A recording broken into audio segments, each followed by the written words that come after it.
Good morning, everyone. Thank you so much for joining me today. Thank you, Innova, for creating this space and hosting this amazing two-day conference for all of us to meet with one another and really learn from one another, and also to learn some new things as well. I know I personally am very excited for not only everything that's happening today, but also next week. So hopefully you will also all be joining me next week as well. I'll be a participant, of course, next week. As you all already likely know, my name's Kirsten Ramos. I'm the founder and president of Elevate Performance Solutions, which is a learning and development consultancy focused on curated training programs for small to mid-sized businesses. I'm also the co-CEO of Fembot, a women's organization for professional women, highlighting and helping educate women in business with a plethora of areas there. So that's a little bit about me. I am very excited to dive in today to talk about authenticity, specifically around showing up as our perfectly imperfect selves, which can be wow, I don't know if I want to show up as that at times, right? Today, we're going to walk through the tips that have really helped me navigate authenticity in my life, both personally and also professionally. Immediately following this conversation, we're going to have a live conversation where you can feel free to ask me anything related to this talk, related to authenticity and showing up as our perfectly imperfect selves. Additionally, should you have any comments throughout for any of your peers on the call, you're all peers today, feel free to type those into chat. Everyone on here will be able to see that. And if you have any questions, you can absolutely put those into the chat or copy them down so that you can ask me after this session. All right, so let's get started. Let me ask you some questions. How many of you feel at times that you're not worthy of your success? Maybe some of you feel that you don't have the skills to do a particular role or to take on a particular task or even promotion. How many of you feel there's always someone who has things more together than you do? Or at least it seems that way. How many of you feel that you know you need to focus more, but you keep spinning your wheels? Something's always cropping up and getting in the way of that focus time. How many of you feel you're letting everyone down? Or even if it's not everyone, if you don't like to use absolutes, you're letting a lot of those people down, or you feel you're letting down those key people in your lives. Yeah, same. A lot of times we put a lot of pressure on ourselves to look at the things that we don't have or that we're not great at. And we're failing to see the things that we're really good at, those gifts that we have to offer. Today, we're going to discuss the dangers of comparing ourselves to others and how it ends up making some unfair demands on ourselves. I'll share some personal stories, some professional stories, and I invite you to think through your own stories as I go through this. We're also going to uncover some steps that have really helped me, but I'm assuming will help you as well, as we learn to embrace our imperfections and also those gifts that we have to offer. Then we'll talk about taking those gifts as the rewards that they are and a way to accept our imperfect perfection. for those gifts and all that we provide the world. Now, I know saying provide the world sounds a little grandiose, but you never know who you will impact by sharing those authentic gifts that you have. So when we think about competition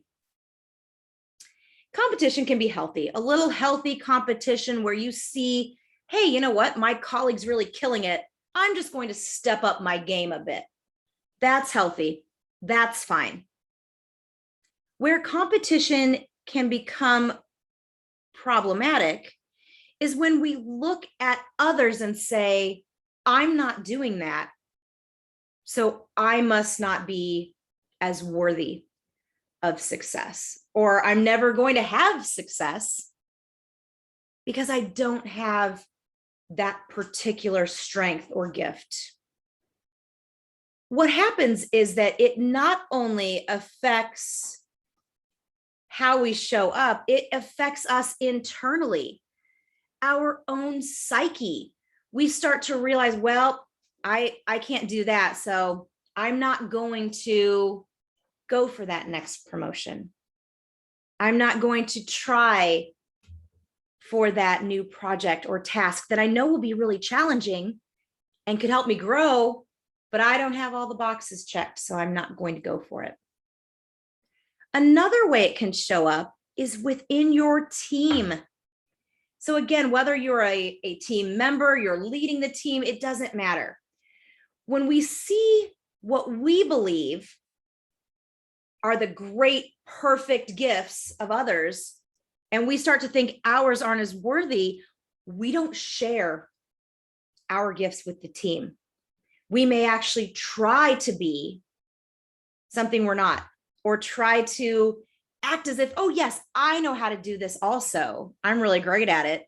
All the while, under that underlying gift that we do have that's really great never gets surfaced to the broader team. So keeping that in mind, this pressure to be like someone else on the team, or to even see as, well, I'm not as good as that person on the team, really starts to put that unfair demand on us. All right. Having an appreciation for those other gifts is really healthy. Using that as a competitive area and saying we're not as good, that's not healthy. For example, I'll give you an example from my work life. My co-CEO is amazing with analytics and analyzing data that we have and putting it into these beautiful spreadsheets. She's also great at asking some really tough questions and some really thoughtful questions. Those aren't my gifts. My gifts are more on presenting, facilitating conversation. Now, if I were to say, okay, well, her gifts are more important, then maybe I would shy away from even the opportunity of being a co-CEO with her. Instead, I recognize that she has a lot to teach me. Not that I'm going to become an expert like she is in those certain areas, but I can learn from her. And when we see competition as healthy, we can ask those questions, get to know a little bit more about those strengths, and in turn, share some of our strengths with others when they ask us questions. Another area that I will share with you is that I'm not only a business owner and a co-CEO, I'm also a mom. So some of you may say, okay, I can relate to that. Others of you, maybe not, that's okay. You can think about your own scenarios here. Like most parents, I peruse different parenting blogs and magazines and articles, right, on how to do this thing called parenting. And inevitably, I fall onto the bento box creative lunch creations. Now, if I were in competition with some other parents that create these amazing stars out of peanut butter and jelly sandwiches, or use a melon baller to make cucumbers look more appealing, And if I held that standard instead of admiring them and held that standard as that's what it looks like to be a good mom, well, I'd be putting an unfair demand on myself. My creativity is different than that. I have a very healthy appreciation for those parents. Their gifts are amazing and wonderful. And I'm sure their kids look at it and say, wow, this is a fun lunch. My gifts are different. I have a lot of flexibility within my role. So I get to go into the school and help out at lunch. That's a gift I have that I can give my child.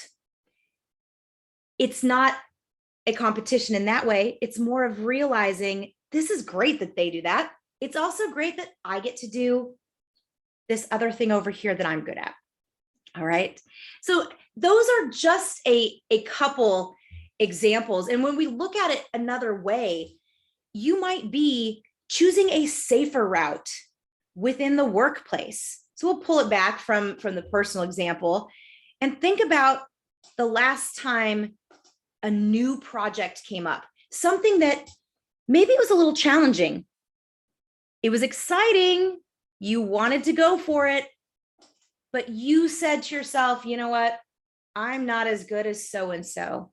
I don't have all of the skills that my colleague has. I'm not going to go for it because I can't check off all of those boxes. Again, we're putting an unfair demand on our growth, our opportunity to do something new, something different, something really exciting. So keeping that in mind, I know it's hard when you think, everyone else who's doing this has this experience, and I don't. When I was contemplating creating Elevate Performance Solutions, I actually had these exact same thoughts. I'm not as experienced as other people who go out on their own. Who does this? I don't have 25 plus years experience in the learning and development field. Who will hire me? Why would they trust me? What do I know? I will tell you that my very first client hired me for exactly these reasons. One, she hired me because she knew what I could do. We were colleagues before at an organization. So when she and I both moved on, we stayed in touch. She knew what I had to offer. She knew that because I didn't have 25 plus years experience, but I had expertise in working and creating learning and development programs. She knew I'd be very flexible with their needs. She knew I would create a program for the company, not something that I said, this is my product, take it or leave it. So you see, I'm answering a lot of those questions that I had in my head as reasons not to go out on my own, as reasons to hold myself back because I wasn't perfect enough. I had a lot of imperfections that maybe no one would want. And it turns out that not only did that client want it, but most of my clients really appreciate my flexibility, my ability to create curated programs for them, not using an off-the-shelf training program that may or may not fully fit their needs. So keeping that in mind, that a lot of times the position or the project that you're considering not going for could be the perfect opportunity for you and all of your imperfect gifts.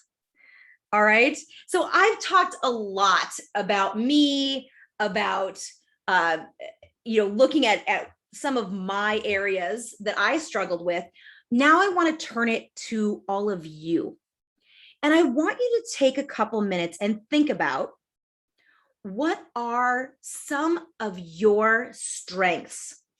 What are those areas that you truly feel, I'm great at this. I have a gift here. And even if you don't see it as a gift yet, I'm hoping that you'll start thinking through that as a gift. All right, so think through that. You can capture it. I'll give you a couple minutes And then we'll move on to the second part of the exercise.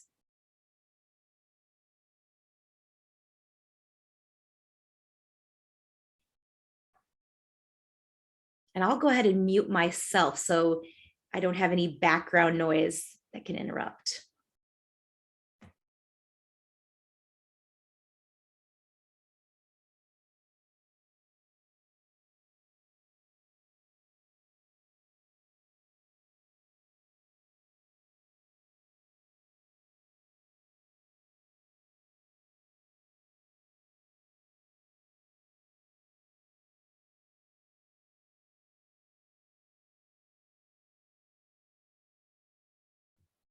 Take another minute to finish up.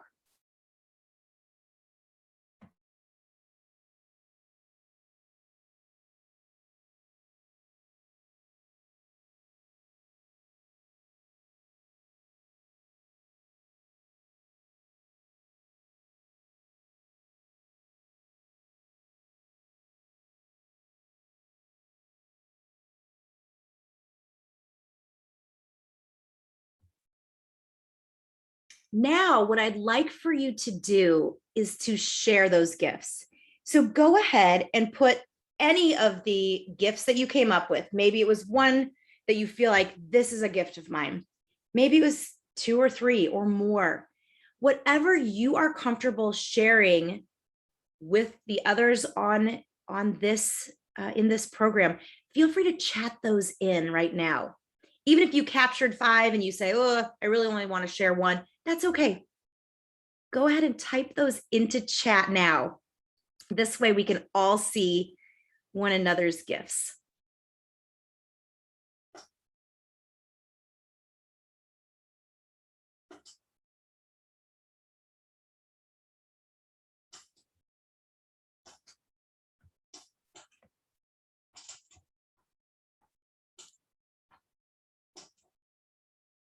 I love these. These are great. Thank you so much for putting these in. And if you're still typing, that's okay. Go ahead, keep sharing. What's wonderful about this is that many of you are probably from the same organization or you know one another. If you've seen someone on here who has a gift that you are like, ooh, I need to strengthen that area, capture that down, get in touch with one another, especially if you already know each other. It's wonderful to be able to share with each other, just like my co-CEO and I help work with one another to strengthen our areas that we struggle a little bit. All right. Again, if you're still typing into chat, totally fine. I will move forward, but you can keep typing away. So some steps that we want to take to really start embracing our authentic selves. Revisit what makes you great. Revisit this list. Maybe some of you, this is something that you're very aware of and that you know your gifts, you are conscious of them all the time. You still will want to just revisit those, especially when you're having the crisis of character that we all have at times, where we start to get down on ourselves for these imperfections that we have. Revisit that list. Next, strive to learn more about those areas where you aren't as strong. Ask questions of others. In turn, offer to help others in areas that they struggle, that you excel in. So this is where I said, if you notice colleagues of yours have strength, you're going to ask them, in turn, help them out. If they ask for some assistance in an area that's a gift for you, that they might struggle. And then remember to appreciate what you see in others, but not at the expense of yourself, or not because you feel you're lacking and that you're less than or not as worthy. All right. So those are those steps that we want to take. Now we want to share ourselves and all of the rewards that it will bring us. So in other words, sharing those gifts. And I said at the beginning, you're going to share those gifts with the world, because again, you never know who you might impact by sharing those gifts. So I want you to even think about, as just a thought point, think through your friend groups that you're part of. Many of you are involved in many friend groups, so that's okay. You can choose one. You can think about them all. Think about who you are in that friend group, because a lot of times as adults in friend groups, we bring our authentic selves, or hopefully. If you can honestly say you're not, you may want to reassess that group. But again, that's a conversation for another day. But think about those friend groups and determine, who are you? Are you the funny one? Are you the sage one that everyone comes to for your wisdom and advice? Are you the organized one? Are you the one that always brings snacks? Are you the one that always includes everyone? Are you a combination of a lot of these? Are you someone I haven't mentioned? The reason I want you to think this way is there are so many positives to each of the groups that I just named, or each of the roles within the groups that I just named, right? Especially snacks. If you're the one that brings snacks, you're my favorite. But a lot of times what we do is we don't realize that the gifts that we're bringing are just that, right? You're probably involved in those many friend groups. I know for me, my group of girlfriends from home, I'm the wild one. I'm the risk taker. They're looking at me to tell a crazy story. And I will tell you, the older I get, the less crazy my stories get. But that's who I am in that group. In a group that I've been friends with since our children were infants, we were all new moms together, I'm the more reserved ones because they're the wild ones. So keep in mind, in both of these groups that I bring up, it's my authentic self. It also has to do with who's around me. I'm still bringing my gifts and they're still authentic, even though they look different depending on who I'm talking with or who I'm around. At work, my clients know me as the easygoing, flexible business partner to help them advance their initiatives, to help grow their teams, to help their managers become better managers. These are all areas in which they're just as good as all of those other areas that I might say to myself, ooh, I wish I was more this way. All right. As we continue to strive to be our authentic selves, to be authentic leaders, what we want to do is focus on those gifts. We want to also look at those imperfections and realize that those imperfections are what makes us human. They are what people gravitate toward. They're what endears us to others. We're not machines, thank goodness. So realize that the more we highlight what we have to give others and those imperfect perfections that we bring to our personal lives, to the workplace, the more we're going to start to see a shift within how the world sees perfection. Because again, we won't be using anyone else's standard to bring our own authentic selves. Some areas to keep in mind. It's okay to say, I don't know. It's okay to say, I've got questions. It's okay to say you disagree. It's also okay to say, here I am in all of my perfect imperfection. So keep that in mind as you go back out into the world, your personal lives, your professional lives, and remember that you are enough. Bringing your authentic self is what the world and everyone in it is looking for. Thank you so much for your time today, for your participation in chat. I look forward next to answering any questions that you might have or hearing any stories you might want to share. Thank you again, and I'll talk to you in a moment.